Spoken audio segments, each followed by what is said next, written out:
సూర్యాపేట జిల్లా ఆత్మకూరు మండలము నిమ్మికల్లు దండుమెస్సం ఆలయంలో గత రాత్రి ఉండి చోరీ జరిగింది. ఈ ఉండిని దుండగులు ఆలయం నుంచి తీసుకొచ్చి పొలాల మధ్య ఇక్కడ పలగొట్టి దీంట్లో ఉన్న బంగారు కానుకలు కావచ్చు, డబ్బులు కావచ్చు పెద్ద ఎత్తున కూడా దొంగిలించినట్టు ఆరోపణలు వస్తున్నాయి. కానీ ఇక్కడ ఉన్నటువంటి అధికారులు మాత్రము కొద్దినే అమౌంట్ పోయిందని కూడా చేతులు దులుపుకునే పని చేస్తున్నారు.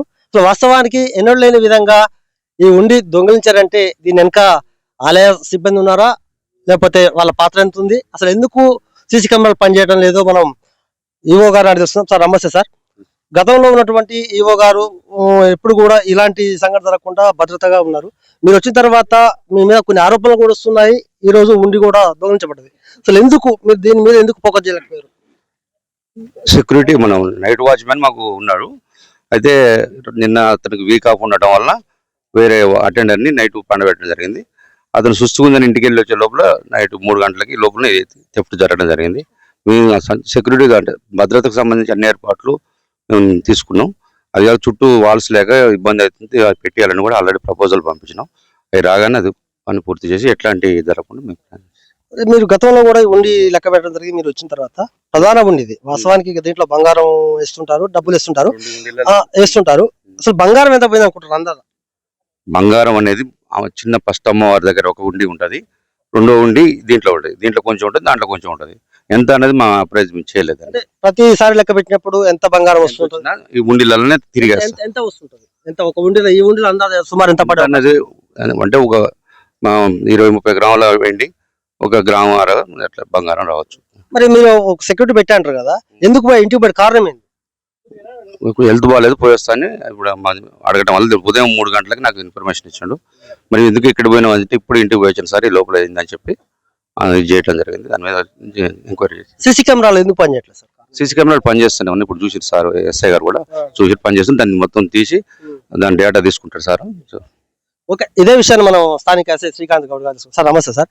మీకు ఎప్పుడు తెలిసింది, ఎట్లా దీంట్లో? మనకు మార్నింగ్ ఈవో గారు కాల్ చేయడం జరిగింది. మన దండుమైసమ్మ టెంపుల్ నందు ఉండి దొంగలించడం జరిగిందని చెప్పి మనకు కంప్లైంట్ ఫోన్ ద్వారా తెలియపరచడం జరిగింది. ఇమీడియట్లీ మేము నా ఫోర్స్ ఇక్కడికి రావడం జరిగింది. టెంపుల్ సరౌండింగ్ వెరిఫై చేయగా టెంపుల్ వెనకాల గోడ నుంచి అన్నోన్ పర్సన్స్ అఫెండర్స్ ఎంట్రీ అయినట్టు కనపడుతుంది. అక్కడ గర్భగుడి దగ్గర ఉన్నటువంటి హుండిని వాళ్ళు అక్కడ నుంచి దొంగలించి ఈ టెంపుల్ వెనకాల ఒక 100 మీటర్స్ దూరంలో ఒక ఉండి అక్కడ పెట్టేసి ఆ రాళ్లతోటి ప్లస్ మన ఒక రాడు తోటి దాన్ని డ్యామేజ్ చేసి అక్కడ ఉన్నటువంటి భక్తులు వేసినటువంటి కానుకలు తీసుకుపోవడం జరిగింది. దాంట్లో మేము వెంటనే క్లూస్ టీమ్ వాళ్ళకి ఇన్ఫార్మ్ చేయడం జరిగింది. వాళ్ళు కూడా రావడం జరిగింది. అది మళ్ళీ క్లూస్ కూడా వెరిఫై చేస్తున్నాము. ప్లస్ సీసీ ఫుటేజ్ కూడా మనకు సరౌండింగ్ దానికి సంబంధించిన ఎన్ రూట్స్ అన్ని సీసీ కెమెరాస్ కూడా వెరిఫై చేయడం జరుగుతుంది. ఒక టీం కూడా పెట్టి వెరిఫై చేస్తున్నాము. ప్లస్ ఈ టెక్నీషియన్ టెంపుల్ కి సంబంధించిన టెక్నీషియన్ పిలవడం జరిగింది. అక్కడ కూడా వర్కింగ్ కండిషన్ లో ఉంటే సీసీ ఫుటేజ్ కూడా మేము కలెక్ట్ చేస్తాము. ప్లస్ ఈ ఈవో గారు ఇచ్చే కంప్లైంట్ మేరకు మేము కేసు నమోదు చేసి దర్యాప్తు చేస్తాం. ముఖ్యంగా చెప్పండి, భక్తుల మనోభావాలు సంబంధించిన విషయం. ఎందుకంటే దండుమశమ్మ అంటే చాలా భక్తులకు అందరికి కూడా అభిమానం ఉంది. ఎప్పటివరకు కేసు చేయించే అవకాశం? త్వరలోనే చేయిస్తాము. ఈ క్లూస్ టీమ్ కూడా ఎఫర్ట్ గా మాకు కొన్ని ఫ్రెండ్స్ కూడా కలెక్ట్ చేయడం జరిగింది. 100% షార్ట్ పీరియడ్ లోనే మేము అఫెండర్లు పట్టుకోవడం జరుగుతుంది. ఈ టెంపుల్ సర్వేలెన్స్ కూడా మేము కూడా రెగ్యులర్ కూడా పోలీస్ వాళ్ళము బీసీ చెక్ చేయడం జరుగుతుంది. ఎవరి థర్స్డే సండే రోజు ఎక్కువగా భక్తులు ఇక్కడికి రావడం జరుగుతుంది, దర్శనాలు చేసుకోవడం జరుగుతుంది. వాళ్ళకు కూడా ఎటువంటి కన్వీనియంట్ లేకుండా కూడా మేము ఇక్కడ వచ్చి పెట్రోలింగ్ చేయడం జరుగుతుంది. ఇక్కడ ఇది జరగడం బాధాకరమే. కాకపోతే ఇక్కడ ఈ అఫెన్స్ ని మేము ఖచ్చితంగా కూడా మేము ట్రేస్ అవుట్ చేస్తాము. అఫెండర్లు మేము పట్టుకుంటాము. మేము మా పరిధిలో మేము వర్కౌట్ చేస్తాం. దొంగతనం జరిగింది కదా సార్, ఇంతకుముందు మీరు పెట్రోలింగ్ చేసే వాళ్ళు ఒకసారి, ఇప్పుడు దాన్ని పెంచే అవకాశం ఉంది? ఈ సర్వేలెన్స్ ఖచ్చితంగా ఒక బీసీ తిరుగుతుంది. రెగ్యులర్ కూడా టైం టు టైం కూడా ఎవ్రీ 1 అవర్ కూడా మేము చెక్ చేయడం జరుగుతుంది. ఇక్కడ ఉన్న వాచ్మెన్ కూడా మేము రెగ్యులర్ గా అతన్ని వాచ్ చేయడం జరుగుతుంది. ఇక్కడ ఫర్దర్ గా అఫెన్స్ జరగకుండా కూడా మేము కంటిన్యూ మేము పెట్రోలింగ్ చేయడం జరుగుతుంది.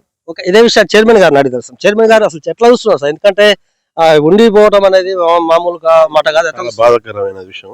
ఇంతమంది గతంలో ఎప్పుడు జరగలేదు ఇట్లా. ఎందుకంటే ప్రధానంగా సరే మీరు సిబ్బంది అని మీరు అంటున్నారు సరే, ఏదైనా మనం ఇప్పుడేం చెప్పలేము. పోలీసు వాళ్ళు పొద్దుగాల ఎలక్ట్ అయ్యి నాకు తెలంగాణ సమాచారం చెప్పి ఎస్ఐ గారు చెప్తే ఆల్రెడీ ఎస్ఐ గారు ఈయన ఉన్నారు, ఈవో గారు ఆల్రెడీ ఇక్కడ ఉన్నారు. మేము వచ్చినాం అందరం. చూస్తున్నాం. దీన్ని అయితే వదిలిపెట్టేది తేలిక అయితే తీసుకోము. ఎక్కడ జరిగింది, ఏం జరిగింది, ఎట్లా జరిగింది కంపల్సరీ డిపార్ట్మెంట్ వాళ్ళతో ఎంక్వైరీ చేపించి తొందరలో వీళ్ళు పట్టుకునే ఏర్పాటు చేద్దాం. ఆ గుడికి బాగానే ఉండి ఆదాయం వస్తుంది, ఏర్పాట్లు ఎందుకు చేయలేకపోతుంది? కారణం ఏంటి? ఇప్పుడు ఇక్కడ మన 2 months బ్యాక్ అంటే 1.5 months బ్యాక్ ఉండి లెక్క పెట్టినాం. 3 నెలల 20 రోజులకు ఉండి లెక్క పెడితే 7 లక్షల చిల్లర ఉండి ఆదాయం వచ్చింది. యావరేజ్గా 3 నెలలకు 4, 3, 7 నెలలు 5 లక్షలు అట్లా వస్తుంది ఆదాయం. సరే ఈ నెల 15 రోజుల నుంచి ఎంత ఉందని 13 ఉండిలు ఉంటాయి. ఈ 13 ఈ ఉండిలో ఎంత ఆదాయం ఎంత చెప్పలేము, మన ఇంత అని చెప్పలేము. సరే ఏదైనా జరిగింది, దీని మీద కంపల్సరీ పోలీసులను గట్టిగా చర్యలు తీసుకొని చెప్పినాం. ఆల్రెడీ నేను డిఎస్పీ గారితో సిఐ గారితో మాట్లాడినా, ఎస్ఐ గారు మాట్లాడినా, వాళ్ళు కూడా చూస్తాను చూసిండ్రు, ఇప్పుడు వెరిఫై చేసిండ్రు. తొందరగా మరి పట్టుకోవాలి, దీని మీద సీరియస్ తీసుకోవాలని చెప్తున్నాం. ఇంకొకటి ఏవో గారితో గతంలో కూడా ఆల్రెడీ ఇంతమంది మాట్లాడినాం. ఆ చుట్టూ వాళ్ళు దాని గురించి ఆల్రెడీ ప్రపోజల్ పంపించారు. చుట్టూ గోడకు గిల్స్ పెట్టాలన్నా, వాళ్ళు పెట్టాలన్నా దాని గురించి ప్రపోజల్ పంపించాం. వాళ్ళు DE వాళ్ళు వచ్చి ఎంక్వైరీ చేసుకుని పోయారు. ఇంకా కాలేదు, అదైతే మాత్రం వాళ్ళు కూడా పెట్టి ఏర్పాటు చేస్తాం. ఓకే, మనం చూస్తున్నాము దండుమశం ఆలయం వద్ద మాత్రం ఉండిని అపహరించి మాత్రం పలగొట్టడం జరిగింది. మన భక్తుల మనోభావాలు దెబ్బతినే విధంగా ఉంది. ఎందుకంటే గతంలో ఎన్నలేని విధంగా మాత్రం దండుమశం ఆలయం ఉండి పలగొట్టేదంటే భక్తులు కొంత కలతగూడి చెందుతున్నారు.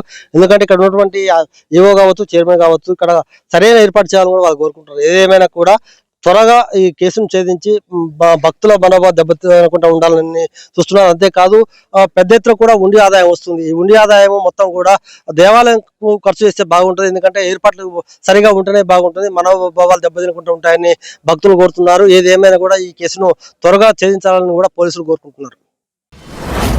మీ వ్యాపారం అభివృద్ధి కావాలని కోరుకుంటున్నారా? అయితే వెంటనే క్యూనస్ ని సంప్రదించండి. Schools, colleges, banks, shops, office promotions, land promotions, political promotions, restaurant promotions, hospital promotions, పుట్టినరోజు వేడుకలు, శుభకార్యాలు, వ్యాపారాలు ఏవైనా, సందర్భం ఏదైనా ఇప్పుడే క్యూనస్ ద్వారా తెలియజేయండి. మీ వ్యాపారాన్ని అభివృద్ధి చేసుకోండి.